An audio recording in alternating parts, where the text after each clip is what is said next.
Season fans obviously look at the one-loss record.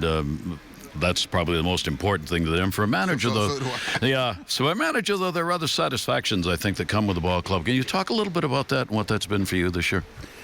Well, there's personal things you take that you enjoy watching, having the honor of being able to see a Gosman take steps in the process of Dylan Bundy, see Jimenez finish like he's finished. I can go on and I'm going to leave somebody out. You see the maturization of a John Scope and a Manny Machado, and you see a Kim come over in a tough, challenging new environment for him and prosper.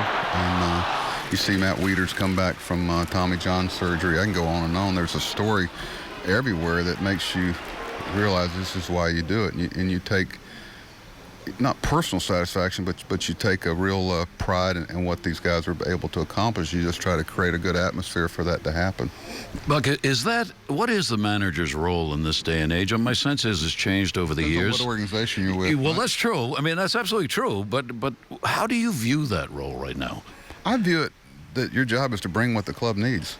It's not for them to adjust to you. It's you to adjust for what their needs are, and it changes every year. I want to make their path as easy as possible. I don't want to go out of the way. I hate when someone's giving me credit for something players are doing. That's ridiculous. It's about them. It's about what they, these guys care what their teammates think.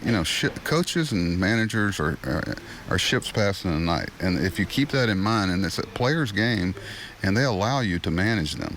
And it's not managed. You say, okay, how can I make someone's path easier today? And how do I, and sometimes the greatest emotions are sometimes shown in silence as opposed to constantly popping your gums. And I want to, we want to put a product on the field that our fans can be proud of and can sell themselves to emotionally, knowing that they have their priorities in the right places. Look, if you look at the overall numbers for the ball club this year, there have been times when you say, how are the Orioles getting this thing done? I know you don't like to give yourself a lot of credit, but you've had to do a lot of managing this year. I mean, there have been a lot of things to do. I haven't in the past. Well, no, you have, but I mean, you've had to shuffle folks. Well, every club does. And, I've got a lot of help with Dan in the front office and the minor leagues and the scouts. It's a game of adjustments, and those that make the adjustments usually give themselves the best chance. I just want to say, at the end of the year, that we were as good as we're capable of being. Let's don't talk about payrolls. Let's don't talk about trades, free agents, whatever. Let's just know who we are, stay true to that, and be as good as we're capable of being. And more times than not, you'll like the end game of that. And you'll be able to look yourself in the mirror, and you wake up after, at some point this season's going to be over. We hope it's after Game 7 of the World Series, but our curiosity will be satisfied. Were you as good as you could be this year, the Orioles? So far. Yeah. What have you done for me lately? I know because of the type of people, and I'm with them every day. You can't hide insincerity.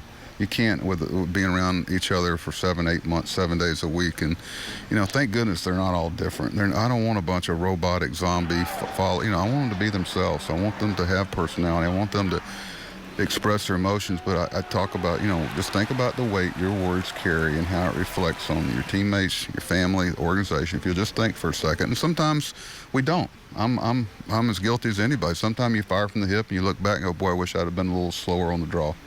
A word to the fans before we let you go. Thanks. What else can you say? I mean, people, it's why we get up in the morning. It's why we do what we do. And I tell the guys after a tough game that we've won, I go, that's what we signed up for. And, I don't think anybody here ever takes their commitment or the decisions they make every day to live and die with what we do, and we take it very seriously. Appreciate it. Thank you. Thank you.